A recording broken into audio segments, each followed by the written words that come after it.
This conference will now be recorded. Perfect.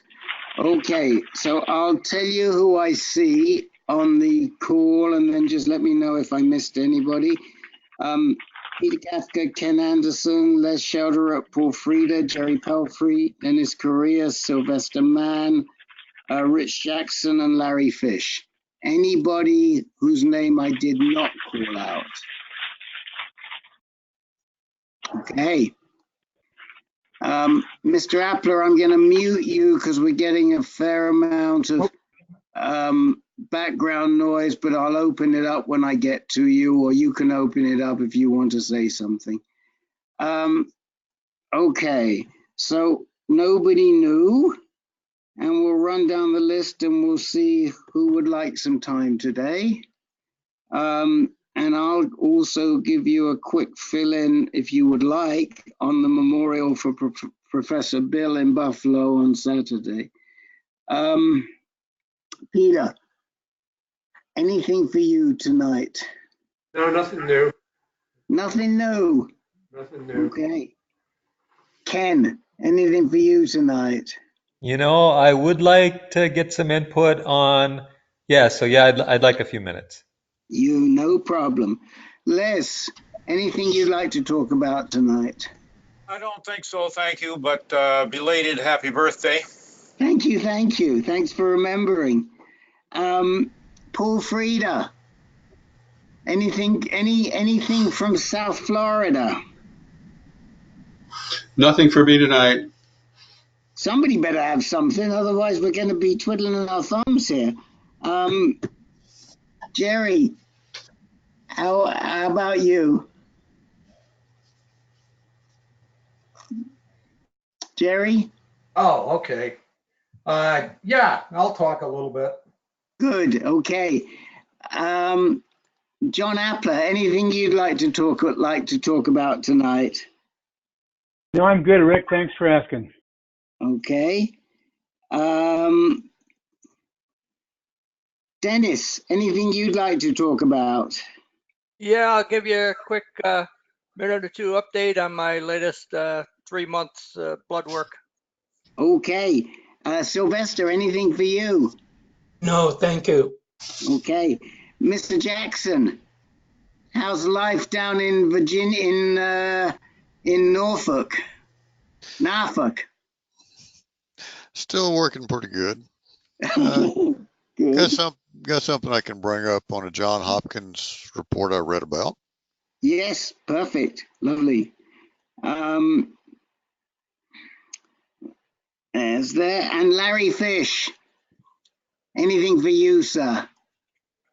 Hi, guys. Sorry, not till tomorrow. Not till tomorrow? My doctor. No, I'm seeing my doctor tomorrow. Okay. Well, that means we've got Ken, and we've got Jerry, and we've got Dennis, and we've got Rich. So we'll start with you, and then we'll see where we go. But I'll just give you, since we're gonna have plenty of time tonight, I just wanted to say that the service, the mass for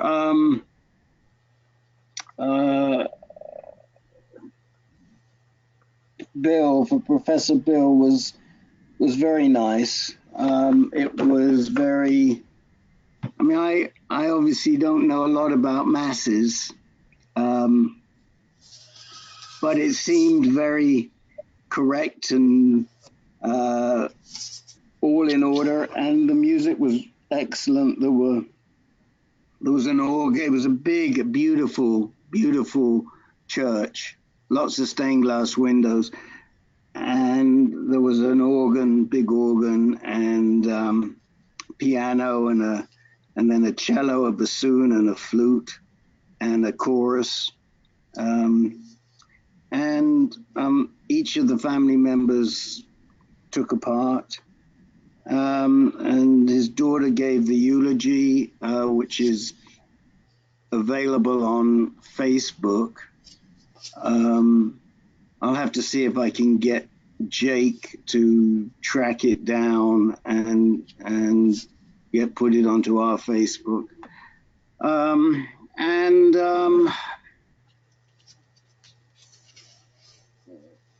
We then, after the service, and I know that Bill had a hand in planning the mass, because I think Deb and he both told me that.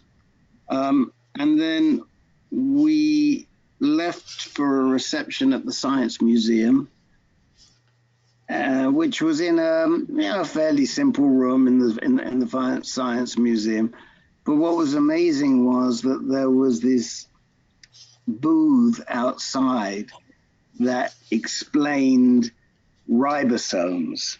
I mean, I think Bill must have had a hand in making sure that there was this ribosome explanation right outside the door of the reception. It's amazing.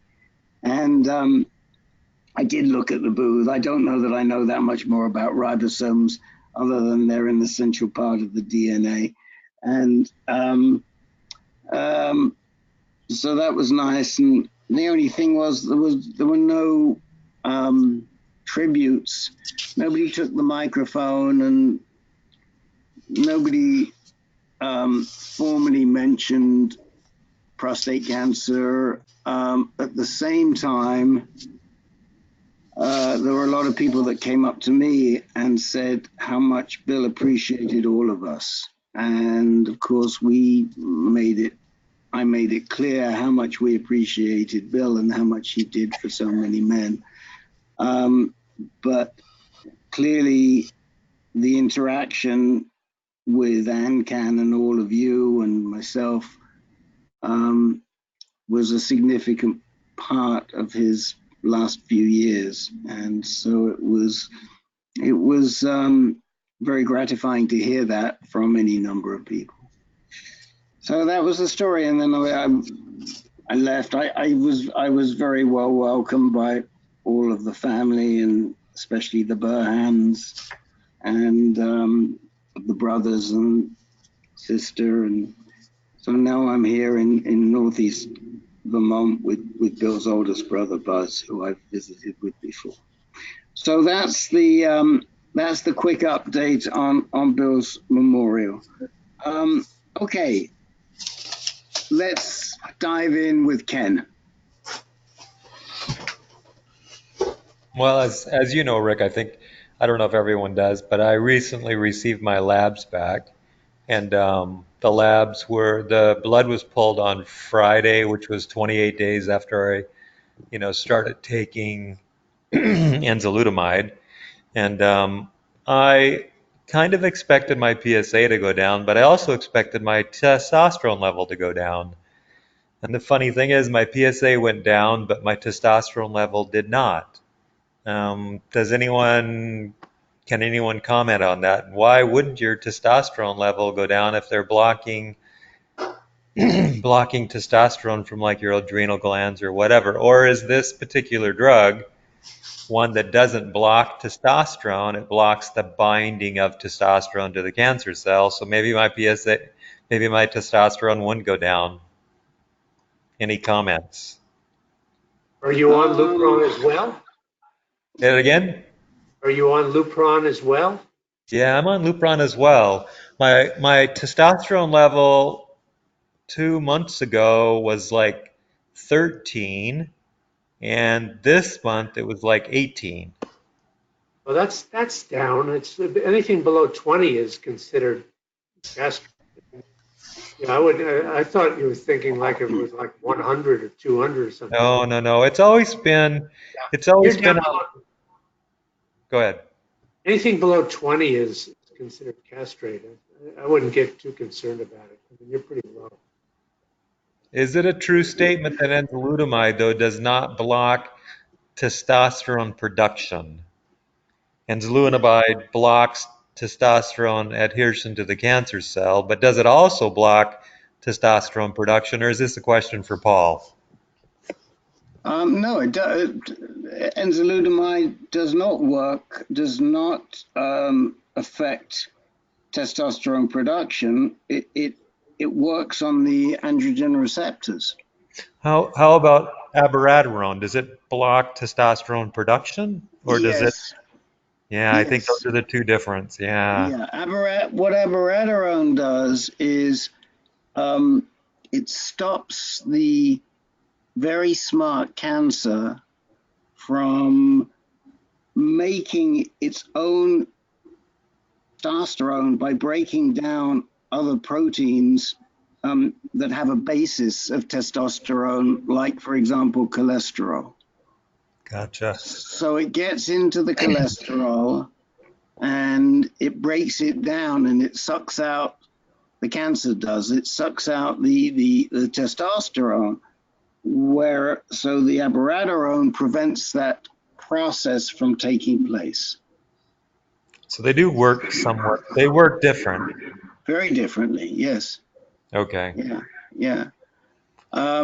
So, and the other thing I would say is I absolutely agree with what Peter just said. I mean, the difference between 13 and 17 on your testosterone level is insignificant. And I've said this to you before. I mean, you just cannot get involved in that level of minutia with certain hormones like testosterone because there's too much variance in them on any given day, and you know it might, which is why in a way, you know, the old tests that used to say under 20 or under 50 in a way were better because then you weren't worried. But it's not so much that your testosterone is increasing as that there's a variance in it because you're making testosterone in other places in your body and you may make it at different rates at different times. No, I understand that. I was just surprised to see that it was elevated, but I mean, I was happy to see my PSA dropped for sure, and maybe it'll drop more next month. We So, hope.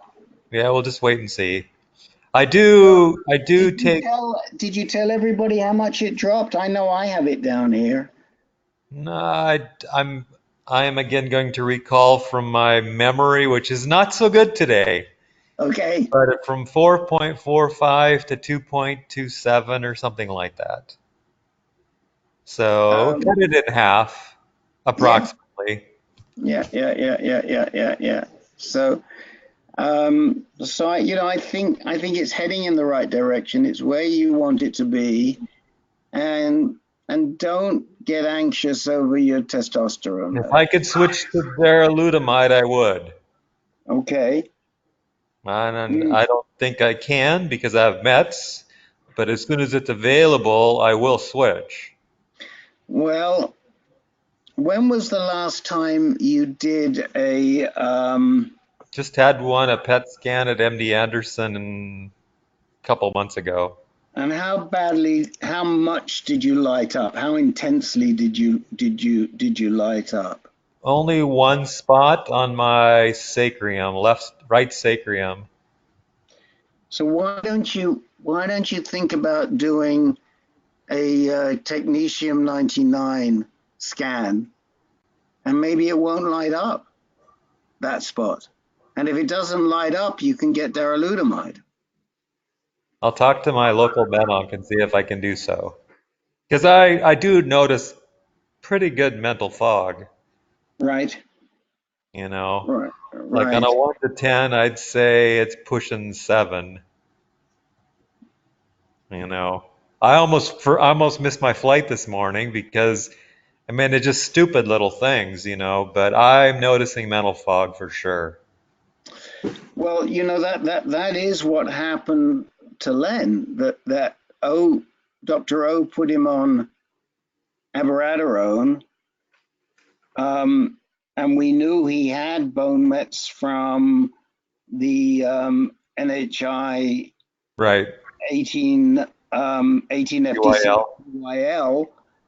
UIL, but then they had actually requested a technetium. The NIH had, and nothing had shown on the technetium.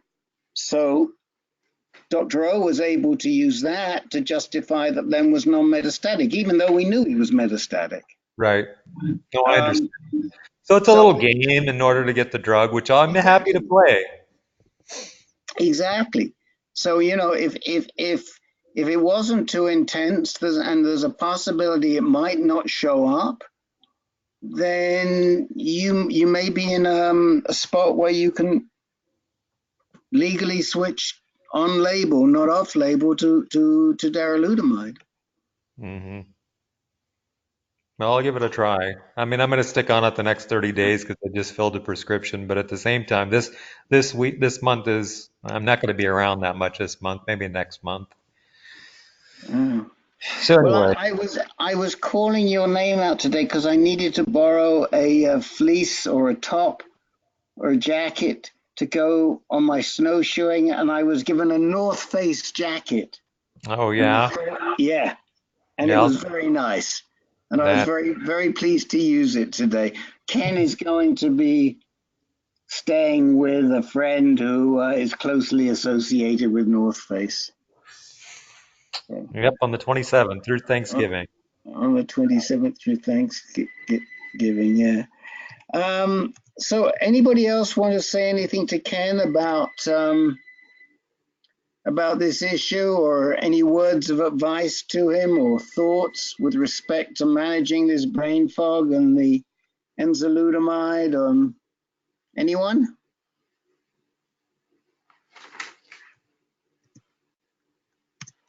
Okay, don't all shout at once. I have a feeling, by the way, that Len texted me something and I couldn't read it, but texted me two things. I think he was saying that he sends his apologies, but he's not going to make the meeting, which I didn't expect he would, because I'm sure he didn't get out of Mount Sinai till at least 7 o'clock at the earliest. So it's too much of a rush. All right. So Jerry, did you want to talk a little bit about anything? Yeah. First of all, I got my last lab reports, and my CBC and the metabolic and the PSA all came out perfect. The PSA is 0.1. I really have nothing to say about my blood work, except it's been surprising to me that I haven't had any outliers. They've really all been within the range. Now, some might be very close to going out of range, but like this last time, there weren't any. And with a PSA of 0.1, and what is this? My ninth month after being, after my designation of prostate cancer there at Mayo with Dr. Singh. Right. Now, my plan going forward, and anyone can tell me differently, but I'm going in now. I'm going to do the proton pencil beam, and it's going to take the month. I don't know what technique they're using yet. I haven't talked with Dr. Shields yet to find out what the techniques are. I know they're with pencil beam or with proton, the exposure is higher. And they attribute that, I guess, to the fact that it is the proton beam being used. You can actually get a higher dose per treatment. But I don't know. And the interesting thing I'd like to throw out is I did a lot of research and came up with, in my mind, proton pencil beam was far and away the choice for the prostate, and proton beam, and basically killing the white, what do you call it? Bulking the prostate? Debulking. Debulking. And you've got to excuse me, but 9 months into this, you guys have been in it a lot longer than me. You're doing fine. You're doing just fine, Mr. Pelfrey. Well, I hear all this other stuff and I don't know, but I've got to ask. I ran across an article that turned out to be a video by a biochemist that has done nothing but research on prostate cancer. And the bottom line is that he said it's really glucose and glucosamine. They affect the mitochondria in the cell of the cancer and cause the cancer to die. But in my mind, it's kind of a two-edged sword, because the glucose and the glucosamine your body needs. So I couldn't find any information on any data that would say, well, it's got to be between this and this or whatever. So evidently there hasn't been any real research into that because it's not what is the standard procedure today. But I was wondering if anyone else had heard of that. And then another thing, since most of you have been around in this unfortunate situation for quite a while, or at least longer than I, have you ever gotten the feeling that some of the prostate cancer treatment is really based on age? Sometimes I get the feeling that with, like at Mayo with Dr. Singh, I'm 74, soon to be 74, and I got the feeling that he just did an SOP on me, but that's changed. So I was just wondering if anyone else had that kind of feeling. Hey, Jerry, it's Dennis Correa down here in Tucson. Yeah. And Dr. Singh is also my main oncologist. Right. Same age as you, 74. Been on, never had the surgery, but I was Gleason 9 diagnosis and metastatic at diagnosis. Yep. And so my treatment was just basically the chemo. Went through the docetaxel chemo 13 weeks, and started with Firmagon at the same time, and then switched over to Lupron after a few months of Firmagon. And then about 6 months or so after the chemo, I had a reoccurrence. PSA started going up, and so that's how I got back with Dr. Singh. I started with him down here before he moved to Mayo. Right. And he told me once he got up there, I could continue to see him up there if I wanted, or stay here in Tucson. So, but anyhow, that it started to rise, and my existing oncologist that I kind of inherited from when Dr. Singh left said, "Oh, you're doing fine. You're doing fine. You don't need to worry about anything. Just, And I kept asking him, and he said, "You don't trust me, and you don't trust me." So he said, "If you don't trust me, you should find another doctor." So that day I was on the phone back to Dr. Singh and went up there and get the Oxman scans done. And they found 3 new metastases at that time from my original scan.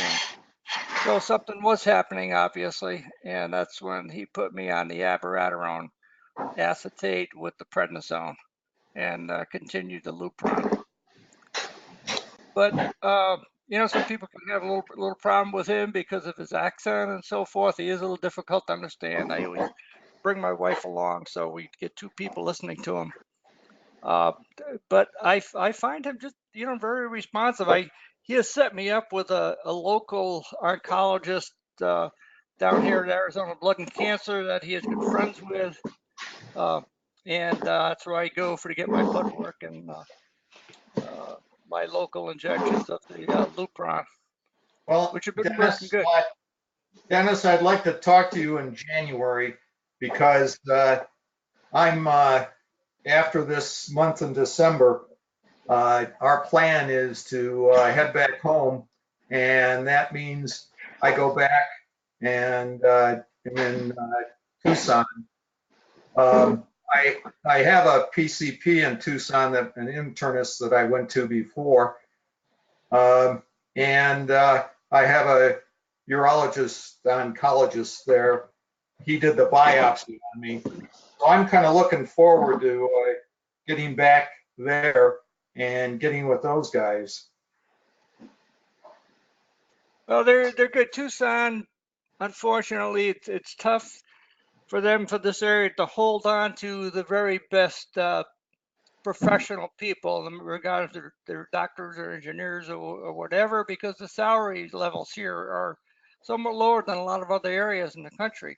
It's a great place to live, but for a retiree, but for a professional person on the way up, it's even. I've had changes in my my GP, and just recently I'm going to be getting my physical with the new one, and then I found out already before I even met her, she's leaving. So Yeah. That's one of the issues we've had with Tucson, is when you really have a serious disease and you really need the best of care, it's hard to find it right here in town. So, but I've been comfortable with Dr. Singh. Oh yeah. I only see him once a year.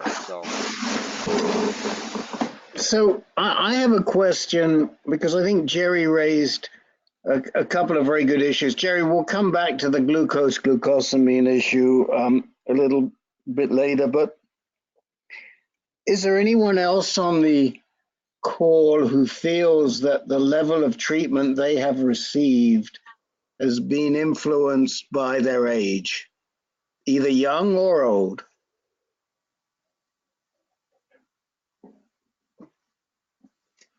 Maybe I just misinterpreted it. Yeah, I've seen some articles about that recently. Don't remember exactly where, but one of the blogs or something, the discussions about for elderly cancer patients, the care they're investigating or evaluating whether there should be a different course of care for prostate cancer. Right. I mean, I do have something to contribute on this, but I'd like to hear what other people have to say. Peter, do you feel from your experience that it's influential in determining treatment? No, not particularly. The only comment I would make is in regard to proton beam radiation, that it is covered by Medicare for men. It's one of the few diseases that is covered with proton beam radiation. So you 65 in order to qualify for it. Otherwise, you pay an exorbitant amount. So it's a little bit age beneficial. Yeah, my insurance covers all that, but it just my question was what being used more. Now I know it's very expensive equipment, and rural hospitals can't handle it, but why is it not like IMRT, brachytherapy, proton therapy? Well, because it's still considered a little bit experimental, because it's so much more expensive. The new equipment I think is only like 16 centers in the country, and they have to have a cyclotron on property, and it's very elaborate stuff. Yeah. And as a result, I mean, women with breast cancer not covered. I mean, it's just it's covered for children with brain tumors because it's so successful with that, and a few other things. But the proponents of proton have to fight tooth and nail with the insurance companies to get any kind of coverage. So Yeah. anybody under 65 for prostate cancer is up the creek with it. Yeah, and the other thing, Jerry, is that we still don't have any hard evidence that proton beam is better than IMRT. I mean, there's a lot of discussion, but even as recently as not last Saturday, the Saturday before, on the US2 presentations, the radiation oncologist there was asked about proton beam, a young guy. And as he says, we just don't have the evidence. What we do know is proton beam may have less comorbidity in certain parts of the body and greater comorbidity in other parts of the body. And there are studies. I have a study. It's fairly old, but I have a study that came to that conclusion. So we don't know that it's clearly better. That you have chosen proton beam and feel it is clearly a better procedure than IMRT is fine. I mean, we're not here to dissuade you, but somebody else might come forward and say, I think IMRT is better, and we wouldn't dissuade them either, because we just don't know. So I think it's very important that whatever protocol or procedure you choose, you feel that it's the best one that's available to you. But there's nothing definitive about that at all. Ken, what about this age? I mean, you're working with a lot of the younger guys. Do you think that age has anything to do with the treatment choices that are being offered? I would really hope that any good genourinary medical oncologist or any medical oncologist would discuss that with the patient. But I would imagine that there is a different type of care for an older guy that has prostate cancer, but I think it may be more related to the aggressiveness of the cancer versus just having prostate cancer on its own. I would hope that a doctor wouldn't make a decision based on age. If in fact a Gleason 9 showed up and someone was 70 or someone was 30, and I would think that they wouldn't. I mean, don't get me wrong, I don't believe they go for a radical prostatectomy for someone that was 70, and they might go for someone that was 30 or 40. But I would hope they'd have the discussion with the patient in regards to the pros and cons as it relates to age. So, well, look, I mean, case in point, Bob Bordiger, who was on the call last week, is 72 and just had a radical prostatectomy. I know. That was because he was not a good candidate for radiation because of other issues. He wanted and needed treatment, and they were willing to do it, and he's sailing through it. He's had very few issues. He's doing remarkably well. So, yeah. I think a lot of it depends, as Ken says, on your physical health. What I will say is that the recommendation of the USPSTF is not to test men over 70 for PSA.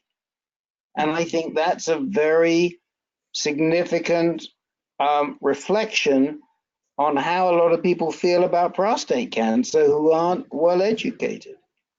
That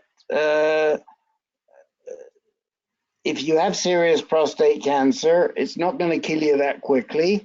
And you don't have a huge life expectancy. Now, some of the discussion in response to the 70 dictate from the USPSTF is, no, the treatment should be based on life expectancy. If a man has life expectancy of over 10 years, then he should be treated just like any other man. And I do feel quite strongly about that. Jerry, I don't know that your choices are more limited. I mean, you're in a pretty good shape. You've always been a pretty healthy guy. You're trim. I don't think that your choices are in any way, shape, or form have been, from what you've told us, they don't seem to be limited. Do you feel that what's been offered to you has been different? No, I really don't. I really don't. It was just something I wanted to bring up because there have been a couple of times where I was just wondering because someone else close to my age was going a different direction. But yet we're all different. And so no, I just wanted to bring it up and see how the group felt. Okay. No, I think it's I'm really pleased you did, because it's not something we talk about a lot. And I think it's a very interesting and pertinent and relevant topic.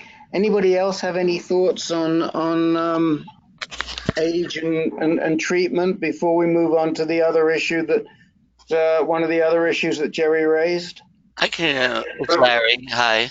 Go ahead, Larry. I could say, it almost makes me angry to think that at being 71 and being overweight, having having diabetes, excuse me, I really do want aggressive treatment, and I'm not planning to die so quick. And I'm busy with life. I'm working, I'm busy, I'm happy to be alive, and I see a lot of, I mean, not just darolutamide. I mean, in 3, 5, 7 years, maybe CRISPR will produce something. There's a lot of potential for us guys to be in that, catch the wave for a longer life, a longer meaningful life. And I'm trying for that. I don't want to be limited in any way, and just the idea that might happen does make me like get my blood pressure. I want to get angry. Like, who would do that? That's all I bless you. say. God bless you. Yeah, no, I mean, Jerry, on the positive side, I have a friend. He hasn't been on our call for a long time, but I'm with him. And he's 74. He had proton radiation as primary treatment for a Gleason 10, a serious disease. No other treatment, and he's doing excellent. Almost over a year and a half later, with proton radiation as primary treatment. He's a pretty active guy, and he swears by it. He did well. The one thing with proton radiation is you want to go to a really good center. Like Loma Linda started it years ago, but they haven't updated their equipment, so you don't want to go to Loma Linda. You want a place that has current stuff and docs that are up to speed. And I think you're making that choice. And it's been controversial. There was a case where Aetna, I think, lost a $2 million lawsuit in Oklahoma City last year because MD Anderson had recommended proton beam radiation for a woman who was in a serious cancer situation. She's since deceased, but the insurance Aetna wouldn't go along with it, wouldn't buy into it.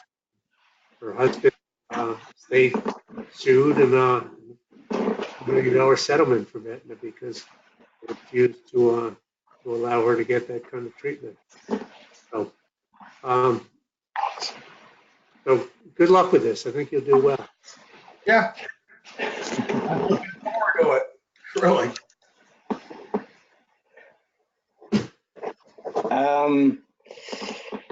Okay, so anybody else? I'm sorry, I just got heavily distracted with a decision over pie and ice cream. And I have to decide whether I want it now or later. I'm going for later because I'm not gonna eat pie in front of you guys. I can't do that. It looks delicious. Just don't put maple syrup on it. Okay, I'll make sure. I got to sample the maple syrup. So I have to ask Chrissy. Chrissy, you don't sell your maple syrup, do you? You don't have a contract on it when people come in and collect it? We have many people in our community right over here that sell it. Yeah. Who wants it? Yeah. Well, I got a fella over in Maui who's interested. Just let us know and we'll make it Okay. Yeah, should we ship you some, we'll ship you some sap and you can boil it down in Maui? What do you think, Peter? happen. Sure. Tell him my son graduated from UVM. From UVM? Your son did? Yes, the one who lives with me, Jeffrey. Yes. Oh, really? Yes. Well, his son, Peter's son, you graduated from UVM but lives in Maui now. Too much snow, was that it? Right. He was a snowboarder. He had Oh, fun. he was Not much of that in Maui. No. What was his major, Peter? Economics, business. Okay. And did you spend much time in the state of Vermont when he was here? Well, I grew up skiing there in southern Vermont, but I did spend a week at the Sound of Music place. What's that? Yeah. The Sound of Music place? Oh, yeah, Stowe. Stowe. Well, not Stowe, but Family Lodge. the Trapp Family Lodge. Yeah, I spent a week Yeah. there when he graduated. Yes, Okay. still going strong. Okay. Yes. Okay. I think you need some maple syrup there. We'll ship some along. We'll ship some along. So this is, by the way, this is Professor Bill's sister-in-law who you're talking to. So I'll trade you for some Minnesota rice. Okay. Minnesota wild rice. Okay, it's a Canoes on the deal. reservation. Okay, you might want to wonder what he's doing with Minnesota wild rice in Maui. That's another story. That's I'll tell okay. you later. But they're both good for us, so we'll do it. Yes. I thought you were going to be offering pineapples there, Peter, or bananas. I'm not grown. Bananas I've got, but I'm not allowed to ship them away from here. Or Just- papayas. Just no Papayas. Denver oysters, please. Yeah, Rocky Mountain oysters. Yes, I get that. No Rocky Mountain oysters. Okay. No Rocky Mountain No. oysters. Okay, you know all about them too, don't you? Of course. I know you do. Yeah, that's right. We don't have many of them. Yeah, that's right in Chrissy's wheelhouse. They're in the West. Okay. So Jerry, the other issue that you raised about glucose and glucosamine and what have you, that is truly beyond me. I mean, the only thing, and interestingly enough, Bill's brother Buzz and I have been talking a little bit in the last 24 hours about the role of dairy and dairy protein as it pertains to prostate cancer. And actually, the reason it came up was worth mentioning, and it was because Buzz was trying to get Bill to drink protein shakes made from whey. And, you know, I question to what extent whey being a dairy protein might not be suitable for prostate cancer. And I don't want to go too much further than that because I'm going to show my ignorance. Although what I did learn is that that whey is cellular based, cell based. It's not cell based. It's like plasma. It's like plasma. It's not cell based. So it may not be too bad, but we're working on it. And we'll have, so what I did is I gave Buzz, most of you have all read or seen the nutrition and prostate cancer pamphlet from UCSF. So I gave that link to Buzz and I gave him the 300 references that go with it. And he's busy looking for more references and he's going to come back with an opinion, bearing in mind, of course, that Buzz is an animal nutritionist. He has a PhD in animal nutrition and a scientist, and a solid scientist. So anyway, that is, I don't, yeah, as Chrissy says, like his brother. I don't have a lot more to tell you, but I don't know what to say to you about glucose and glucosamine. I mean, we do know that sugar is not good for prostate cancer or for any type of cancer. We do know that the cancer really is a glutton on sugar. So it's best to avoid it. But I really didn't understand the glucosamine that you mentioned, and I can't comment. Anybody else read anything or heard anything on glucose and glucosamine? Is this guy recommending that men with prostate cancer should eat glucose and glucosamine? No, he just, he brought up through his lab and that they found that those two things were effective in the mitochondria of the cancer cell. Uh-huh. And I can't tell you the exact way they come about that, or Okay. what they, I don't have the details, put it that way. Well, I mean, we do know that the glucose does encourage the growth of cancer cells. That Right. we do know. Yeah. Anybody else? I brought it up just to see if there was. Okay. I don't think we can help you much on this. Anybody else have anything they'd like to say on the issue of glucose, glucosamine, nutrition, diet, cows? We're not going back to Rocky Mountain oysters, Larry. Okay. And welcome to Jen. Colin Campbell, the author Yes. of the China study. I mean, he's dead set against. I mean, he used to be a proponent for the dairy industry for years. He's from upstate New York, and he changed his tune radically and feels that dairy is not the way to go in any shape. Well, I could actually invite Buzz up here to talk to you a little bit about T.Colin Campbell, since he was at Cornell at the same time and No doesn't doubt. have the highest opinion of him. and we might get into a diatribe. Right.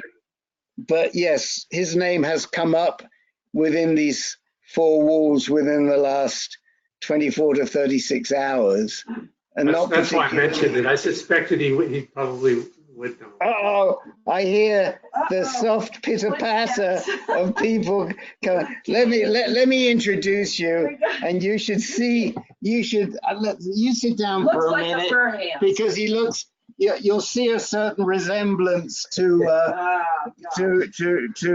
Professor Bill. Hi guys. So this is Buzz, Bill's older brother. And I heard Colin Campbell's name come up, and I was at Cornell when much of his work was done. And in addition, my background is, or my training is in nutritional physiology and in epidemiology. And Chris, who you met a minute ago, I think, is also a veterinary epidemiologist. So the only thing I would caution you is that many of us at Cornell were concerned that Colin Campbell's work has, I don't want to say a bias, but it has some confounding in it, because he didn't control for, especially in the China work, he didn't control for the lifestyle and the overall other factors that affect diet effects on health. So there is a strong feeling among some of my colleagues from Cornell that work is, let's just say, it's flawed and should be taken with a grain of salt. And I agree with that. I think that there is, it can be misleading. And we did, I will tell you that as Bill in the last year was less active. So Bill spent a huge amount of time here in Vermont with Chris and I, and he was less active. And as he became less active, he loved it here and he loved the outdoors. But as he became less active, he, as we all do, I'm guessing that many of you guys are I'm 69. Many of you guys are my age, or we're all probably over, I don't know that, but I'm guessing most of us are over middle age. And as you get older than middle age, we start to lose muscle mass anyway, independent of any sort of disease process. So, and part of the way that you can compensate for the loss of muscle mass is to make sure that you're getting enough protein. I'm not saying I am not in any way promoting some of these crazy, whatever the diets are called there, but just that we have to make sure that we're getting enough protein. And Bill was not getting enough protein. And I could see that he was losing muscle mass when I looked at his legs, for instance. They had gotten quite thin. So I was trying to encourage him to consume more protein, and I had recommended, and he, as brothers are wont to be, he followed my advice sometimes and not others. And one of the things that we have done is use whey protein. And as Rick said, whey protein is not cellular protein. It's proteins, but it doesn't carry everything else that's in cells because it's made of proteins that are excreted into the mammary gland and are not part of cells. So I want to be sure, and I'm an animal nutritionist, not a human nutritionist, but you would be amazed that as you go across species, when you account for differences in species, when you adjust for this and that and other differences between animal types, the underlying biology is very similar. And I did not want to be in a position, I've done human nutrition in 3 instances that I know of where I've made recommendations, and I did not absolutely want to be making a bad recommendation, given the potential connection to prostate cancer. Because I am also trained in epidemiology, I'm very sensitive to the possibility that there is confounding in some of those studies. So when Rick and I had the discussion last night, and then he sent me the list of references, and that list, there's newer work than that. So I accumulated, I don't know, probably 20 or 25 studies today that I haven't read yet. And when I am finished going through them, I'll send a sort of a summary of what it looks like to me, and Rick can pass it on to you guys. And I don't have any recommendation to make at this point. But I'm glad to meet you all, sort of. And I have to tell you that I think, as many of you knew Bill, Professor Bill, as Rick calls him, he was a very special, he was an unusual guy. And, and we are so grateful that through him, we got to know Rick, who we think is also an exceptional and special guy. And I have to tell you that sometimes when Bill was here, Chris and I would listen in because he did some of the participation in this group while he was here, and we would listen a little. And as I've listened tonight, you are just an impressive group of people confronting a difficult challenge.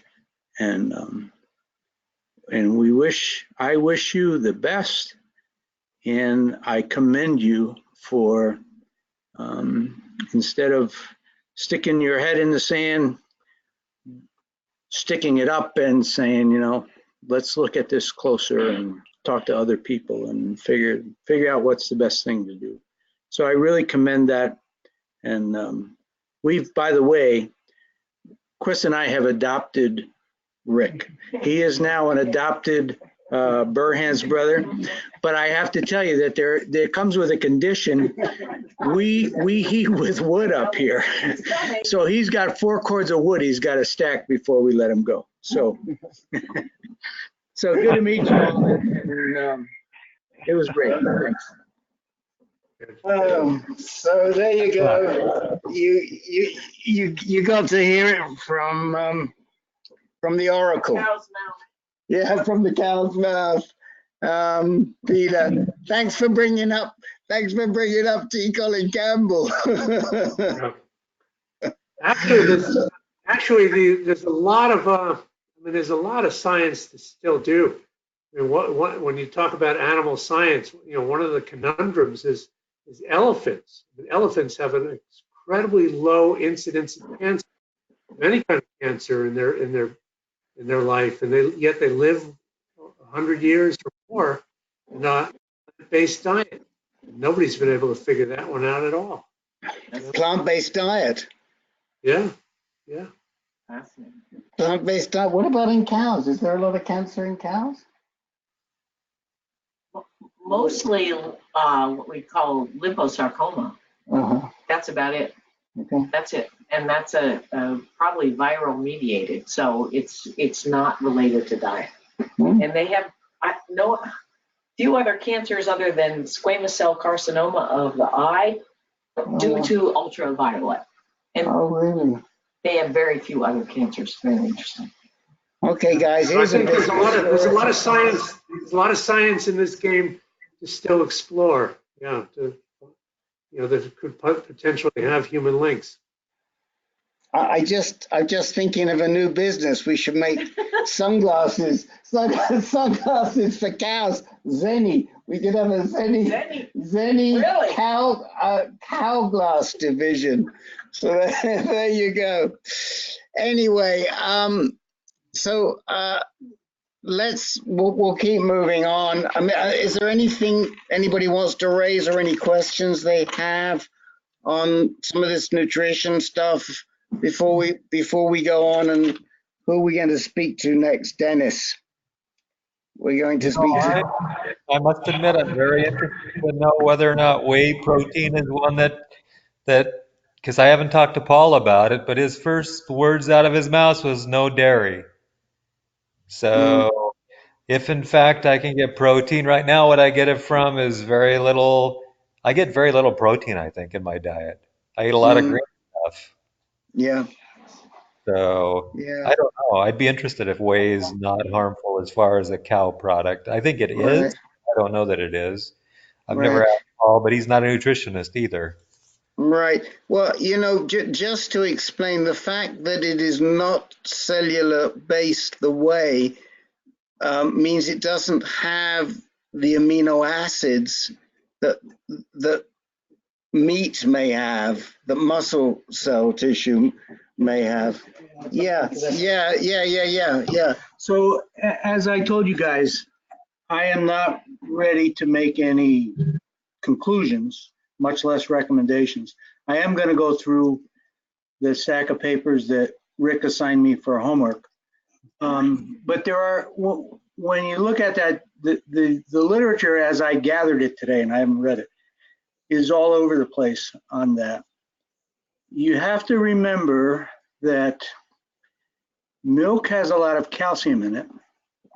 And calcium, if you have a high calcium intake, it decreases vitamin D levels in the body, mainly because you don't need the vitamin D as much when you have a high calcium intake, because part of what vitamin D does is improve calcium and calcium resorption from skeletal mass, from bone. And vitamin D is implicated, or low vitamin D is implicated in cancers. And I have a friend that who has done a lot of work in that. He's a researcher, excellent researcher. I'm going to talk to him about that. But there is also confusion. So some milk products have a lot of lactose in it, and lactose is a sugar that has two sugar molecules attached. It has and one of them is a glucose, and the glucose is known to be a facilitator or a supporter of cancer cells.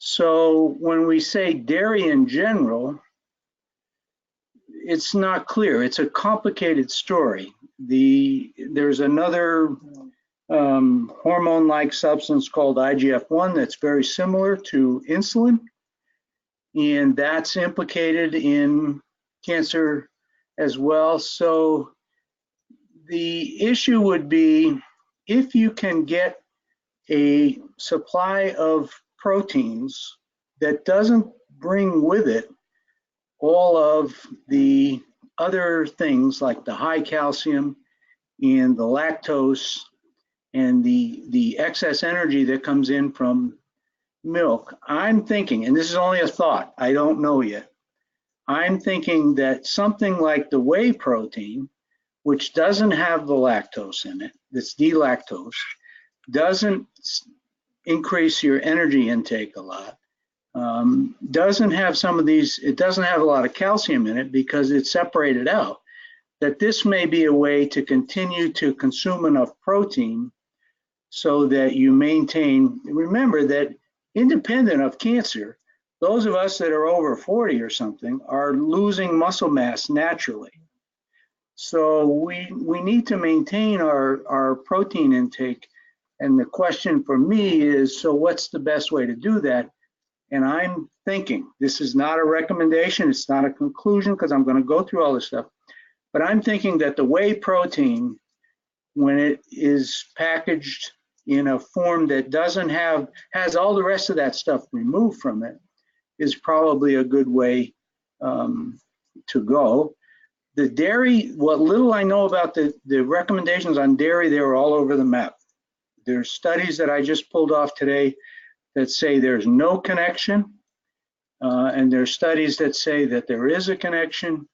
My guess is that as an epidemiologist, that you don't want to give up nutritional health, as Chris just said, and that we have to be careful that we don't confound things like what some of us think was going on in some of Colin Campbell's work. You can't separate, for instance, the lifestyle of an American from the lifestyle of a third world person, independent of the diet, and then think that the diet difference is making all the differences in our health. So watch this space. That's my thinking. Yeah, watch this space. Yeah. Now, I will add that even if the whey protein is great, we're not so sure whether the way that Bill consumed it with lots of Hershey's chocolate sauce and ice cream all mixed up together was the right protein shakes. I never suggested to him that he add the ice cream to it. But I think my guess is going to be, when I get done with this, that a moderate intake, a glass of milk is not going to be negative. I'm going to bet when I get done with this, that's what it's going to say. If you want to drink 5 glasses of milk a day, then you're going to consume a lot of calcium and a lot of lactose, and you're going to have a higher energy intake because that milk is high energy. But if you consume a glass of milk today, and I had suggested to Bill that let's dump an additional dose of whey protein into it, just the protein. We have access to a whey supply. There's a processor in Vermont called Cabot, and they make a delactosed pure whey protein, only protein product. And that's what we were suggesting to Bill. Put that in 1 glass of milk a day, and I don't want to recommend that. Rick made me realize last night, I don't want to recommend that. I'm not recommending that, but it made sense to me. And we have a couple of other people, friends with other issues like gout, where I have recommended that. So that's sort of where we're at now.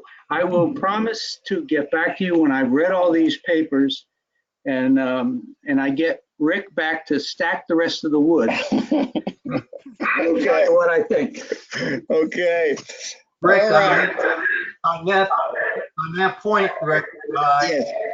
I being a vegetarian, I have a protein drink that is purely from vegetables or from, I don't know if you can see this or not. Yeah. Oregon Orgain. and Orgain. Yep. no lactose. It's got a lot of other things in it, but it's no gluten, no lactose. It's not really all that expensive. As you can see, this one's got 16 grams of protein, gluten-free, and 21 vitamins and minerals. Okay. I've been drinking this every day, and I don't know. It's chocolate. I like chocolate, so this is a chocolate drink. Okay. But it's keeping my protein up. I mean, Okay, I eat well- fish and I eat, other products, but this I do just intermittently. That makes great sense to me. Okay. Ken, did you make a note of that? Orgain. Yep, I made a note of it. Are you awake, Ken? Yeah, I'm here. I'm just a little on the draw. All right. So let's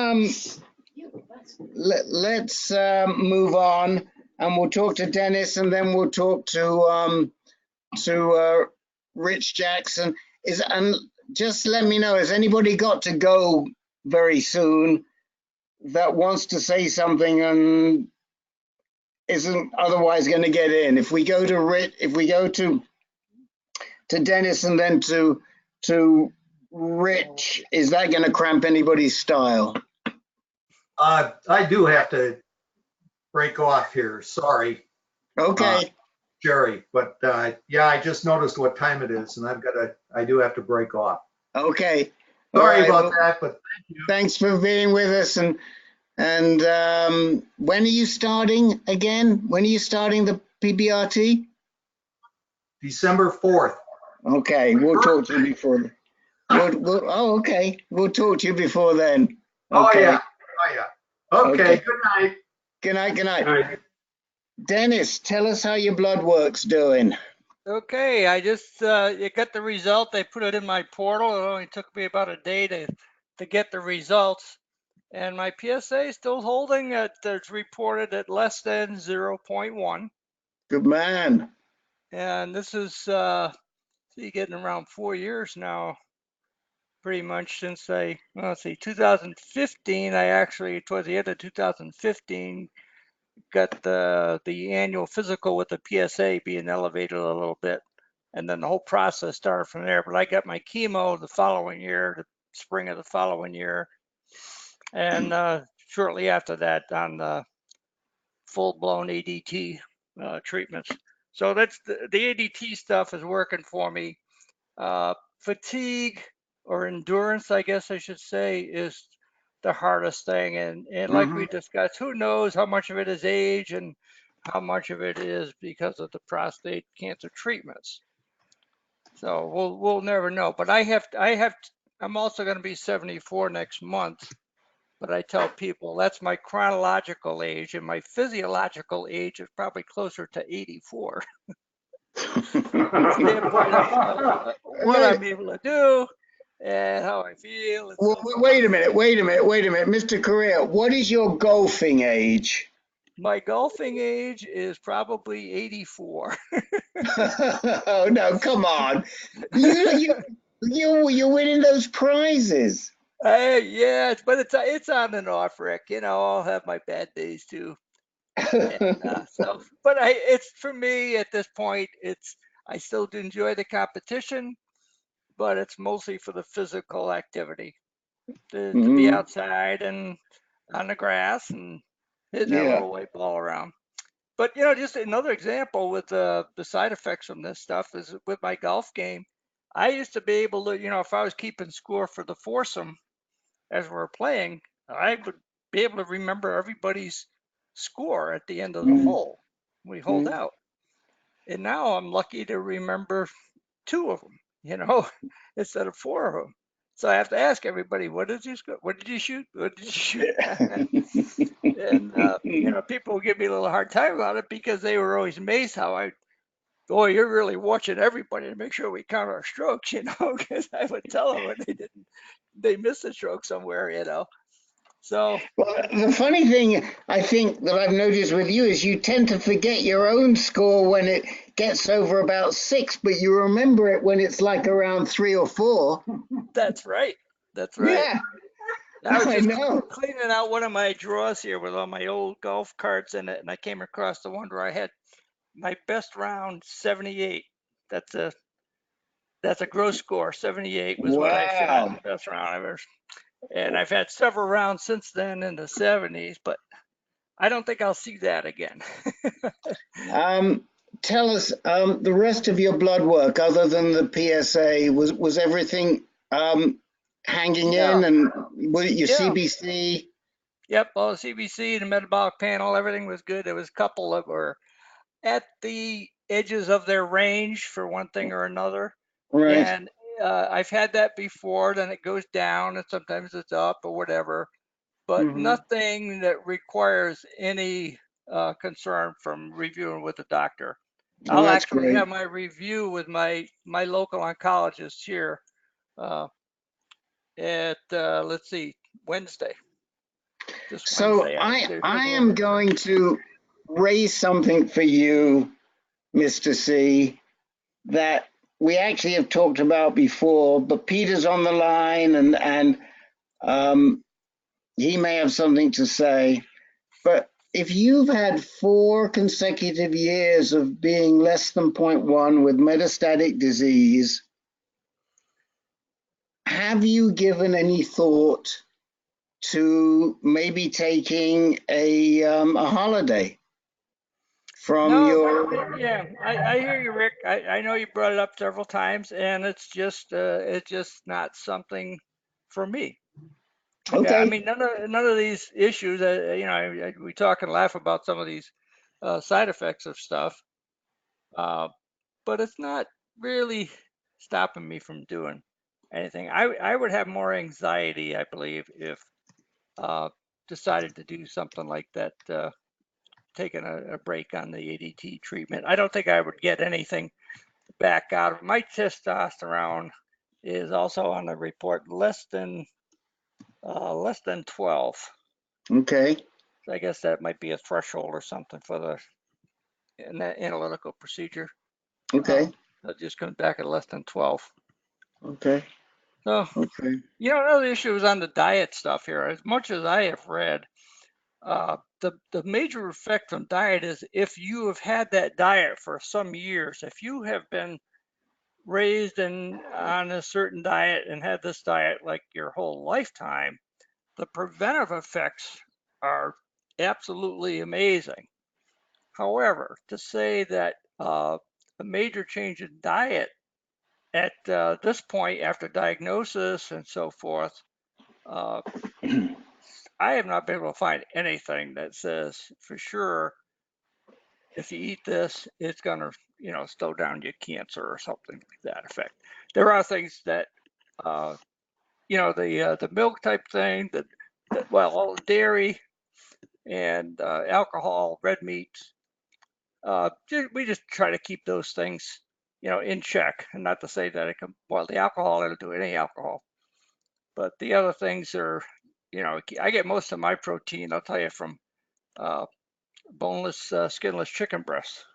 And I suppose if I could find a real high protein-based, a plant-based protein diet like they were talking about here, if there was some validity to that, I would try doing some of that. I know the plant-based protein is the best thing for you.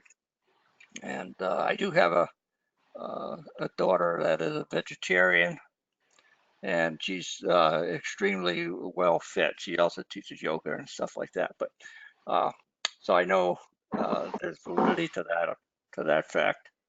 The only other thing that seems to be in the back of my mind is this neuroendocrine form of the prostate cancer, as opposed to adenocarcinoma.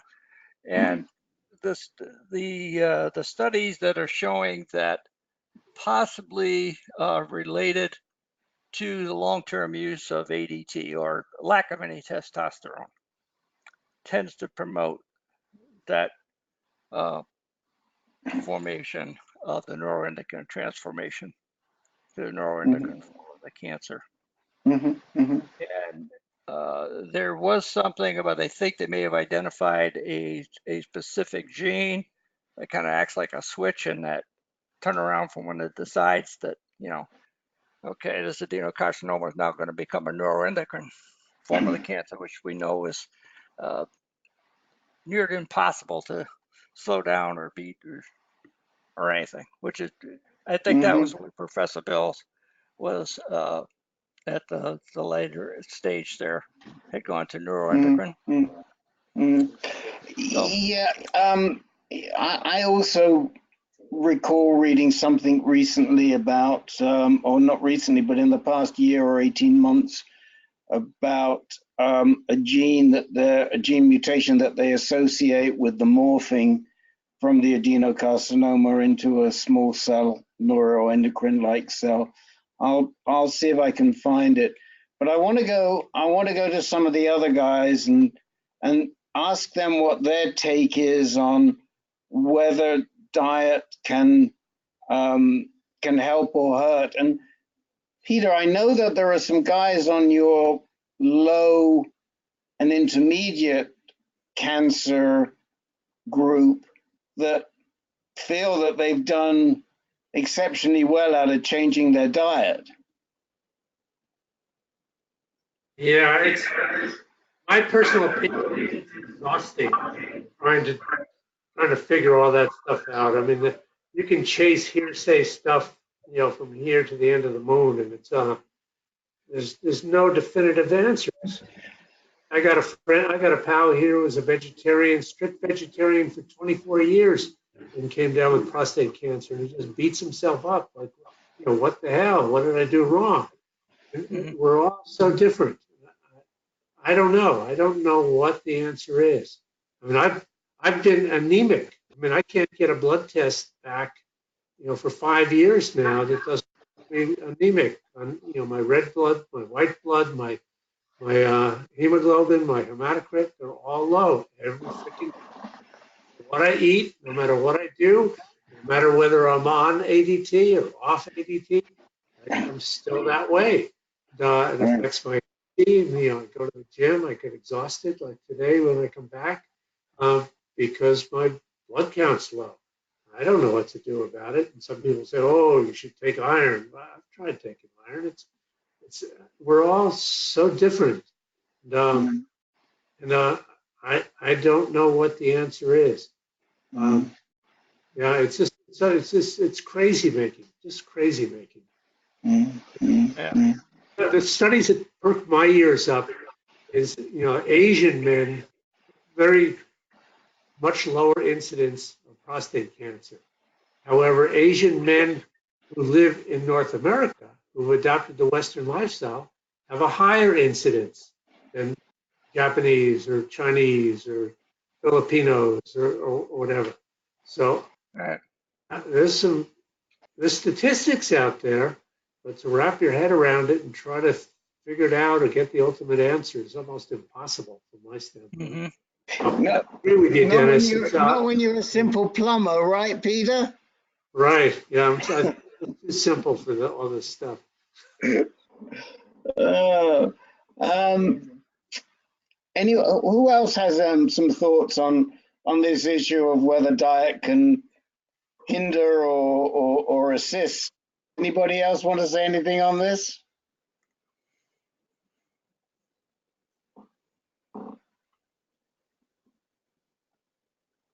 I'll just No? echo Peter's. It's pretty dang hard to say one way or the other. I mean, Mm, I changed my diet for sure, and I lost weight, and I know having a fewer less pounds on probably does matter, and cutting back sugar probably does matter. But whether or not, yeah, I don't know. I probably have gone extreme. Whether it's going to give me a longer life, who knows? So I must admit, it's a mixed bag, at least in my head. mm, mm, mm, mm. But if it makes you feel better, there is an element of the fact that if it makes you feel you're doing the right thing, it makes you feel better. It reduces the amount of anxiety you have. Then my belief is that has to be positive. If it makes you, in your language, Mr. Anderson, less mental, then I think it's positive. Because that's going to be beneficial for your immune system. So, anyone else? How about the mental attitude if you're off chocolate and you really like chocolate? That's Les. Thank you. That's a great question.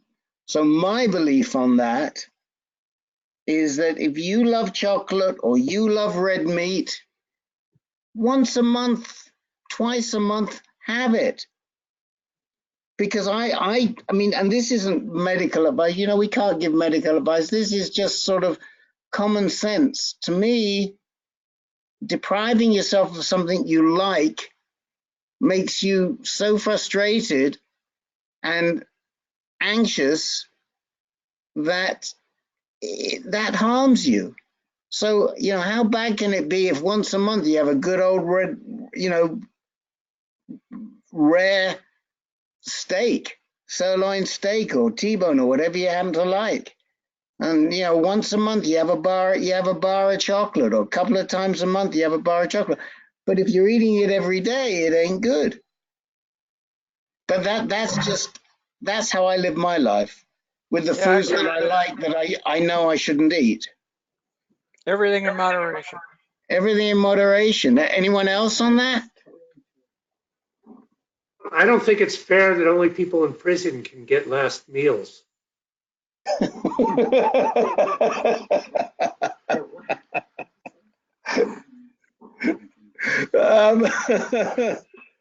Well, what did you have in mind? Would you like to let us know right now so we know, should God forbid the time comes by, Peter, we'll know what to prepare? I think hospice should provide last meal choices for people.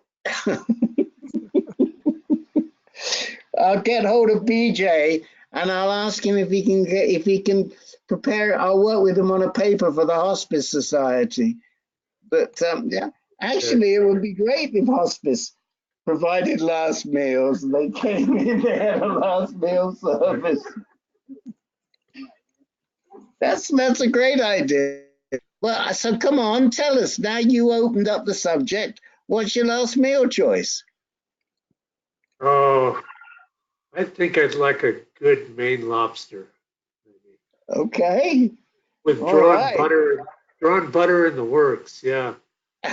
Big potato. Yeah. Are you do we have to take it out the shell, or are you willing to do all the hard work with it? Well, that depends on what state I'm in.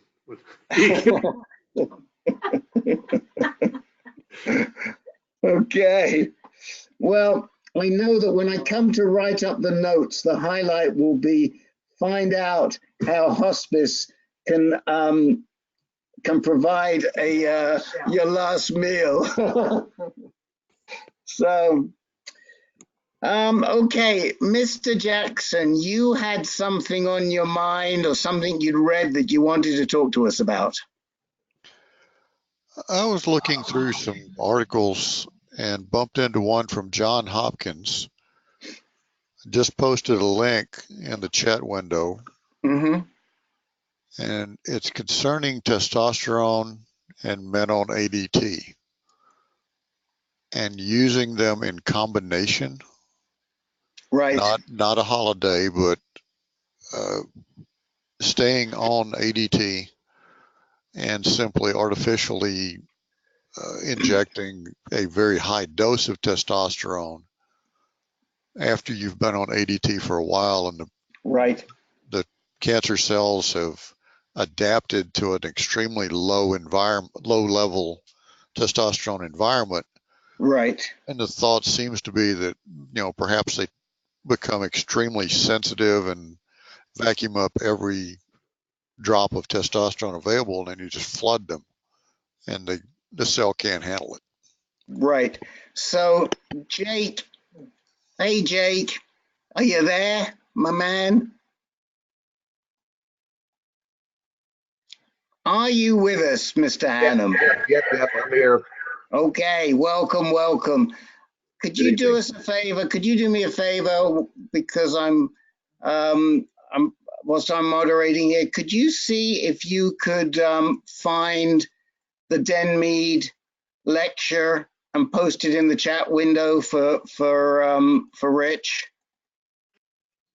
Okay, it's probably I'm guessing it's on YouTube somewhere.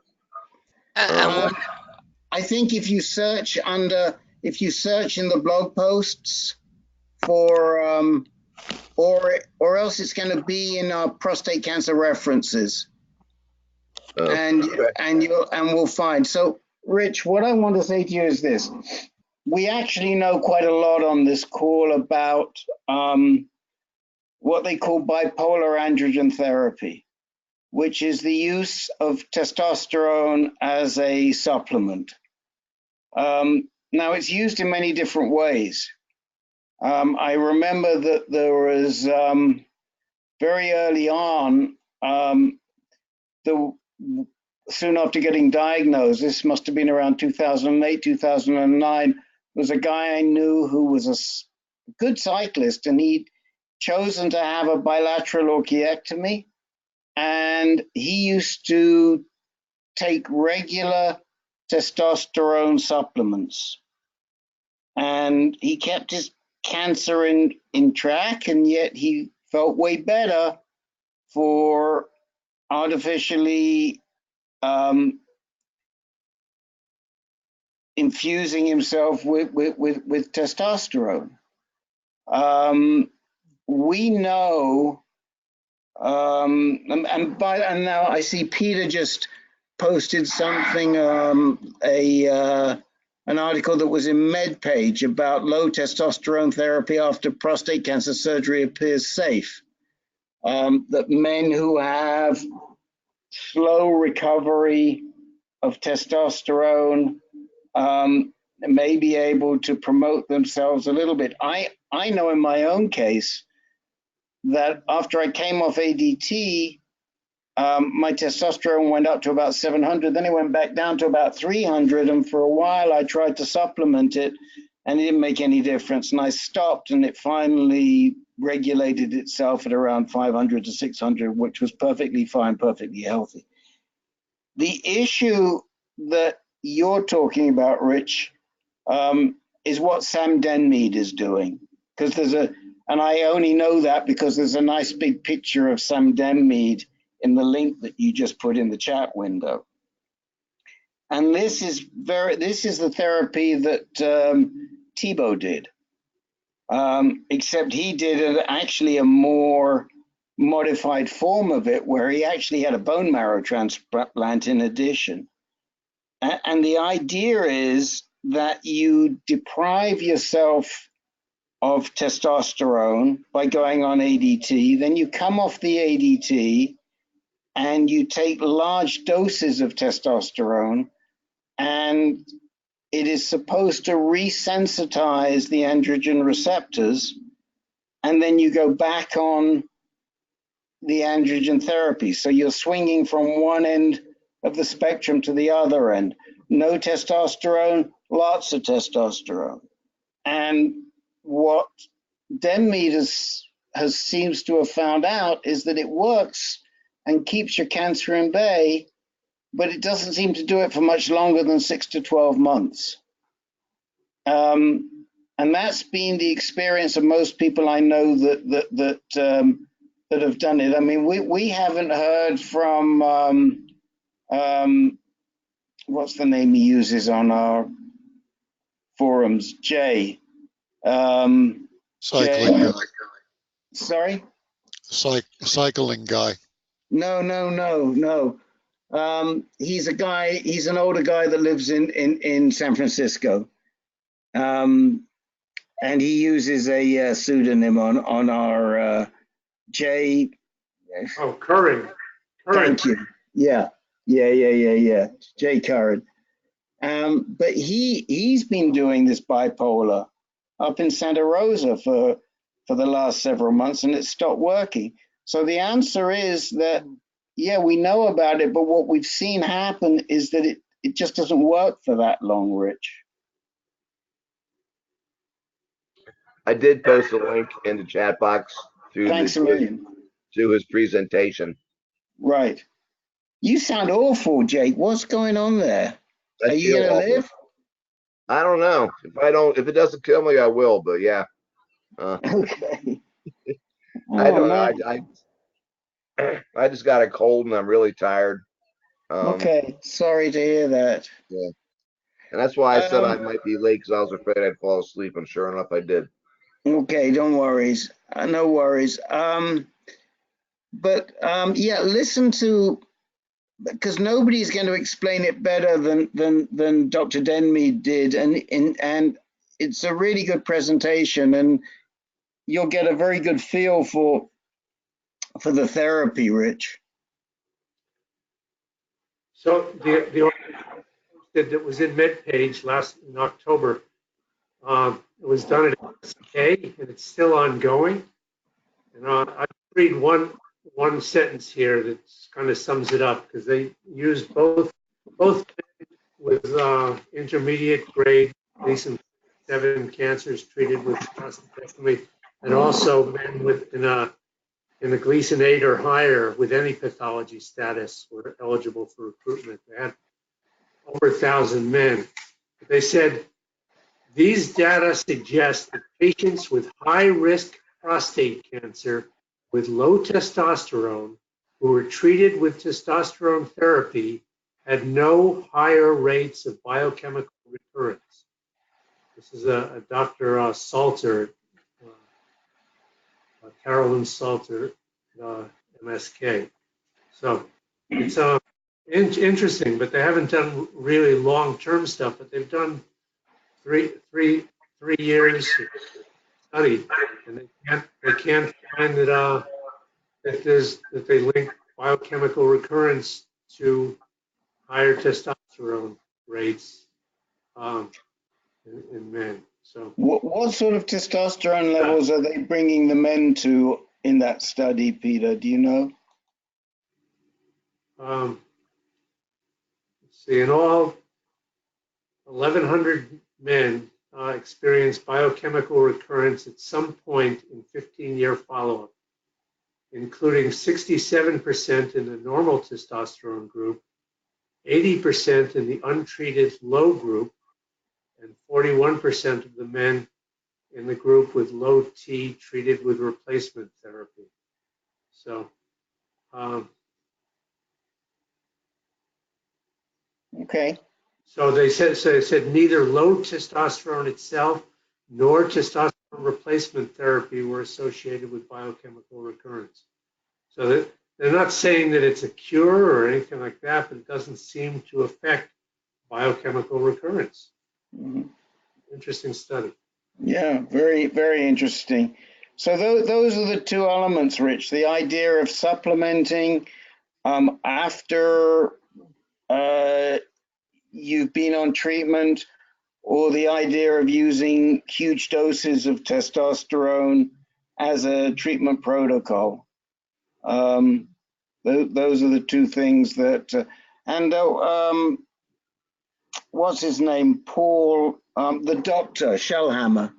Paul Shellhammer has had bipolar androgen therapy. He got about 7 to 9 months out of it. Now he's moved on to something else. Another example. Questions, Mr. Well, Jackson? I brought it up at the oncology appointment for, I did out a trial. The appointment with Jim St. James the other day. And boy, the local med-onc here, he did not want to hear about that at all. I mean, you need aggressive docs to even listen to that kind of talk. They just freak out. Yeah, yeah. I do know that some of the studies on the BAT, they did it in conjunction with etoposide. Don't ask me how to spell that, but it was some kind of chemo that they did it in conjunction with. Right. But it's curious now that Rich brings that up. You think that briefing he gave us was in 2017. You would think that he'd have some results by now. To talk about at ASCO or whatever, and it's kind of like silence. So I'm wondering if it's very beneficial at all. Yeah, I think that's probably that it's coming out that it's not hugely beneficial. I think that's probably where it's coming out. I mean, it's not that harmful, but it's not hugely beneficial. Is my gut. Yeah. Frank Kelly tried it. Oh, that's right. Didn't work for him. Tebow, now he's a different situation. He had the bone marrow and all that, so he's probably not a not a good example. Right. He had a lot of other issues, or has a lot of other issues. Right. But even with Tebow, he didn't get more than about 7 to 9 months out of it, even with the bone marrow transplant. Right. And again, 7 to 9 months, that's pretty damn good. Yeah. Rich Jackson, thoughts, questions, follow up. Nobody said anything about it curing. Nobody said anything really about it extending lack of biochemical reoccurrence. What I was taking out of it is quality of life improvements. If I'm going to die, I'm going to feel as good as I can, as long as I can, and as miserable as I can for the least amount of time. That was my point of view on it. Right. Well, that's what the MSK study is with. John Mulhall is in back of it quite a bit. And he says there's no long-term data, but we let guys know that even without long-term data, they can do this, and they have to accept the consequences, but their quality of life is the issue, not the cure. With the BAT, I mean, they give you a high dose of testosterone, but you're still on standard of care. You're still getting Lupron every month, so it's kind of like a roller coaster thing. It goes, your testosterone goes way up, then drops quickly when you get your Lupron shot. I think what Rich is talking about is just feeling good. Then what he'd have to do, in my opinion, would be to just drop all the treatments and just take a testosterone shot, if that's all he's interested in doing. Sorry. Yep.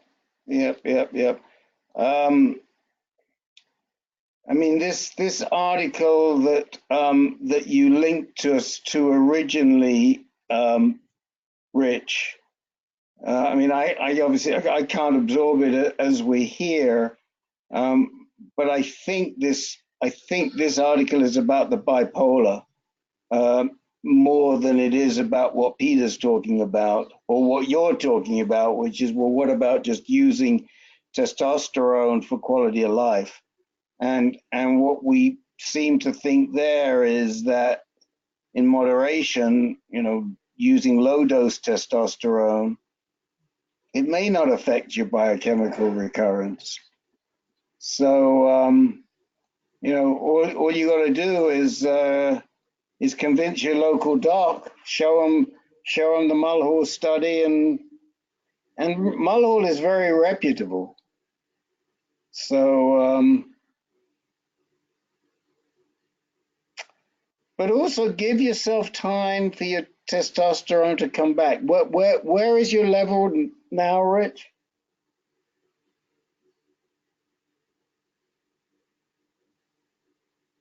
This article actually has nothing directly to do with me. Okay. Okay. Okay. All right. Well, who else? Anybody else got any thoughts about testosterone?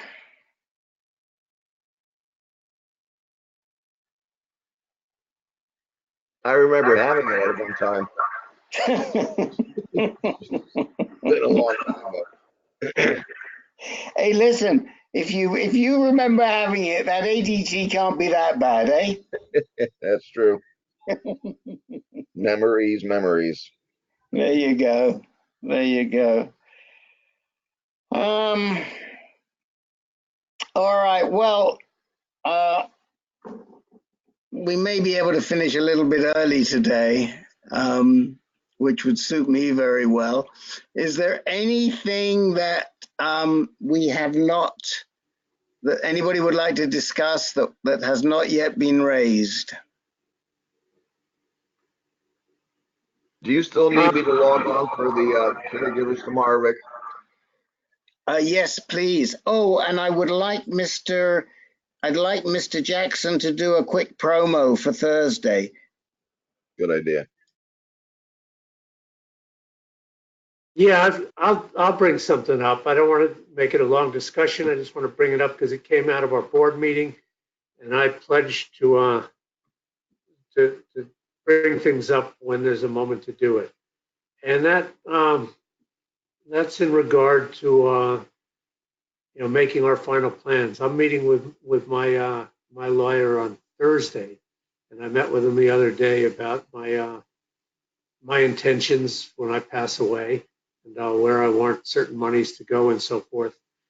And, he made the point that, if I want to leave money to different organizations, like this organization, or my local Pacific Cancer Foundation, or PCRI, or whatever in my situation, I need to set up a specific account with that money in it and not leave it for my children to disseminate according to my wishes, because it just doesn't work that way. So, let everybody know that this, while we're alive and vibrant and thinking about the end of life once in a while, rather than just leave it up to our descendants to carry out our best wishes and intentions, it's probably more fitting to arrange things and make sure all the T's are dotted and the I's are crossed beforehand, according to us, and get good legal counsel on it. Otherwise, things do not go as planned. Things don't get carried out in the way we might think they should be or would be. So I just want to say that as a parting comment here. It's a difficult subject to bring up sometimes, in terms of what we value, what we want to maybe give back to, but it's worth considering. And I know I am. My cancer has raised its ugly head again, and it brought to my attention I need to get on some of this stuff. So I'm taking the opportunity to do it. Yeah, and we are working on doing another webinar. We did one about 3 years ago on end of life, 3 or 4 years ago on end of life plans. I think it's in the archive somewhere, and you could listen to it. But we are working on putting another one together. The first one we did was when Dominic, God rest his soul, was doing some work with his local hospice, and he got the local hospice guy. He was volunteering at the hospice, wasn't himself, and he got that hospice guy in North Carolina to come on and do a presentation. But we're asking around to see if we can find somebody to do another presentation for us, and it's on our radar, and we will do that. Of course, it's not prostate cancer specific either. So we are working on that. Rich Jackson, quick promo for Thursday. We have our emotional support call, or our discussion non-technical call, the third Thursday of every month, which is the 21st, couple of days. It's the same channel as all of the calls for ANCAN. It's 8 p.m. Eastern time. Still working on a subject, but one of the lines I'm really considering throwing out is, who do we tell the truth to? Mm-hmm. Once we're diagnosed and we've received medical information we really don't care about, the standard answer is, how you doing? I'm fine. Pretty much we all know that's a lie. But the question then becomes, okay, who do you tell the truth to? That'll be one of the subjects we'll at least kick around Thursday and see how long it fights back. Excellent. Just from a logistics standpoint, I don't know what time my flight gets back from Boston. I've got to go Boston, Phoenix, Tucson. So I will try to be on the call, but I can't guarantee it. Jake, if you're feeling okay, can you help Rich out on that call? Yeah, I'll try. Thank you. Okay. As far as tomorrow goes, Rick, I may just log on and then disappear because I might fall asleep during the meeting. So I might just log on and open it. Okay, that's fine. I'll let the ladies know that I'm not going to be there because I've got a foundation medicine meeting tomorrow evening. I know for sure. Right. So thank you very much. All right, guys. Good night, guys. Thanks, everybody. The next call will be on Tuesday, a couple of days before Thanksgiving, and we'll talk to all of you at that time. Hey, Rick and Dennis, I won't be on the call next week. Okay. I just want to let you know because I got family coming in from Ohio for Thanksgiving, so I'm going to be enjoying their pleasure all week. Oh, great. Excellent. Okay. Good night. Good night, everybody. Good night, everyone.